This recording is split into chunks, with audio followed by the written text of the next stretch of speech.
ndaje bi tey dañu ko def ginnaaw bi ñu defee yeneen jéego yu jiitu maanaam cadre bi génne woon na fi liggéeyoon na fi ak ay jigéen yu bëri woo doole invité jigéen ñëpp ñu boole seen doole sumbandoo dóorandoo ginnaaw bi gouvernement bi génne woon premier membre gouvernement yi nga xamante ni ñeenti jigéen rek lañ ci gisoon ñu wane woon suñu ñàkk ànd wane woon suñu mer wane woon aussi suñu mbébét bi ñu bëggoon da nga xam ne jigéen dañ ko war a continuer di ko jëmmal fii ci Sénégal surtout ci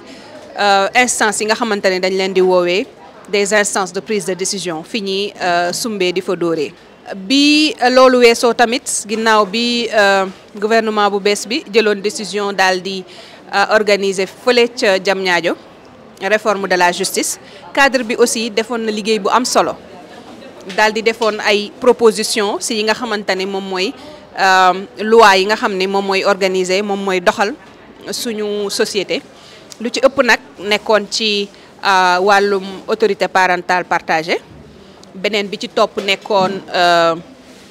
l'autorisation de l'avortement médicalisé en cas de viol ou d'inceste beneen liggéey bi nga xamante ne tamit cadre bi proposé woon na ko toujours ci réflexion boobu noonu ndaje boobu gouvernement bi organisé woon fële ca Diamniadio moom mooy ñu wax ci lu dul ci li ñuy woowee code de la famille maanaam code bi nga xam ne moom mooy wax fii ci Sénégal famille naka la war a doxee naka lañ ko war a dundalee bi ñu defee loolu yëpp nag tey jii ñu ne dañuy daje pour continuer def suivi bi parce que ku nekk xam na ni cadre bi ñi ci biir am na ay bàjjanu gox am na ay professeur université am na ay ñu jàng am na ñu jàngul am na ay féministes am na ay femmes yi nga xamante ni ci demuñu dikkuñu ci kër yi la ñu nekk xam nañu lan mooy mbébétu askan wi ci loolu nag ñu ne tey jii nii dañuy dajale femmes yi dajoo ku nekk jóge ñii jóge Thiès ñii jóge Ndar ñii jóge Ziguinchor ñi jóge fu nekk ci Sénégal ñu toog tey ñu ne dañuy def suivi continuer liggéey bi nga xamante ni tàmbali woon nañ ko def pour xool naka la ñuy def ñun tamit ba defaat yeneen proposition tey jii ndaje bi bu taxawee jigéen ñi seen bopp ñoom ñoo jug joxe seen doole ñii joxe seen doole ci xaalis ñii joxe seen doole ci xel ñii joxe seen doole ci temps ñii joxe seen doole ci espace muy doon lu am solo parce que jàpp nañ ni loolu day gën a jëmmal engagement ak pas-pas bi jigéen ñi am tey jii ci xeex bi nga xam ne sumb nañ ko ñu war ko def. waaw activité bi dama bokk d'abord ci cadre bi te cadre bu ma gëm la parce que day cadre boo xam ne boo seetloo 3 à 4 générations ñu ngi fi ñun nag ñu am sawar te ñëw ci jotaayu tey bi ndax àq ak yelleefu jigéen dañ ko def ñun comme feem ci lépp lu ñuy sàkkul jigéen maanaam bu ñu nee jigéen jot suuf dañuy jël approche droit bi lan la ñu yoon may d'abord parce que yoon moo fi tënk ñëpp donc looloo tax tey bi ñu woowee ñu sawar parce que tey ci lii ñuy war a waxtaan muy code de la famille bi je me rappelle en 2017 ñun dañu taxaw seetlu ay baykat lañu mais ay sëykat lañu ñu ngi ci biir dëkkuwaay yi femmes di fa jànkonteeg ak i forme de violence yoo xam ne ñu ne ñun nañu gëstu lan lañu suñu code de la famille may en 2017 je me rappelle ça avait fait un tollé ñu ne waaye ay baykat lan mooy seen yoon ci code mais code boobu feem bi mooy ñu xool jàng yoonu Sénégal code de la famille du Sénégal lan la ñu may ñun en tant que jigéen bi bay bi ne ci bureau bi ne sax ci kër ga deful dara ba ñu ko gëstoo stratégie bi ñu dugal moo di ñu xool ci loi yi yan la ñu jàpp ne lii favorable na jigéen mais ñu daal di déceler tamit yan loi yoo xam ne ñi ngi ci code bi Sénégal dafa ratifier ay convention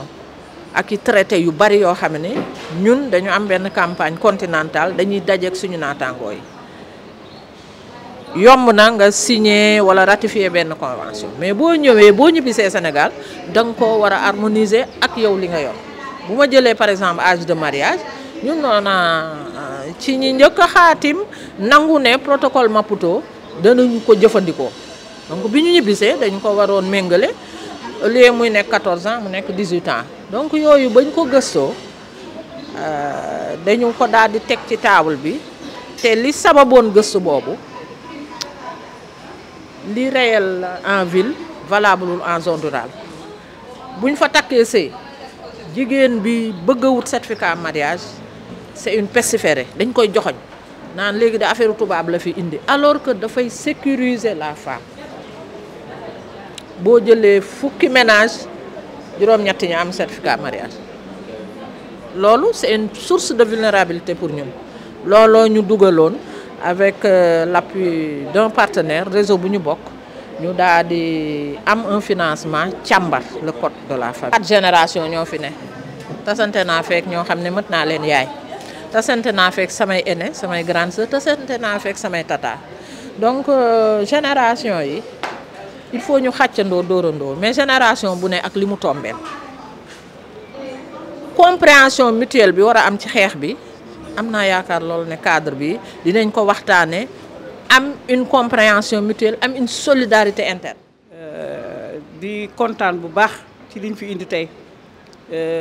liñ fi indi nag moom mooy le daje jigéen bi nga xam ne nan la jigéen war a nekkin ci fi nu nekk fi nu toll ak suñuy droit yi nga xam ne dañ koy bafoué ñu war a taxaw pour xeex ci loolu loolu moo tax mu ñu ñëw daje fi. yaakaar naa ne tey bu nu génnee ci fii ay xalaat yu bari dina ci génn parce que y a tellement de potentialité yoo xam ne ay femmes cadres juristes ñëpp a ngi fi te ñoom ñëpp dañuy saytu seen xel ba ci bàjjenu gox ba ci ki ci gën a tuuti xeebuñu kenn képp koo xam ne rek dañu mën a apporter quelque chose rek dañ koy taataan parce que ci kaw loolu la ñu ànd bi mooy ànd boo xam ne xeebuñu kenn mooy ànd nawle daal moo tax nag yaakaar naa ne dina fi mën a jëlee loo xam ne mën nañ ko joxe askan wi joxe ko def ko plaidoyer au niveau des autorités pour ñu mën ñu dégg bu baax. lu ñu def bu jiitu bi war na ne que waxtu ñu àndee pour ay xew yoo xam ne dafa woo ñëpp muy mag muy ndaw muy xaleel bu ñu demee ànd déggoo dañuy jot loo xam ne bëgg nañ ko.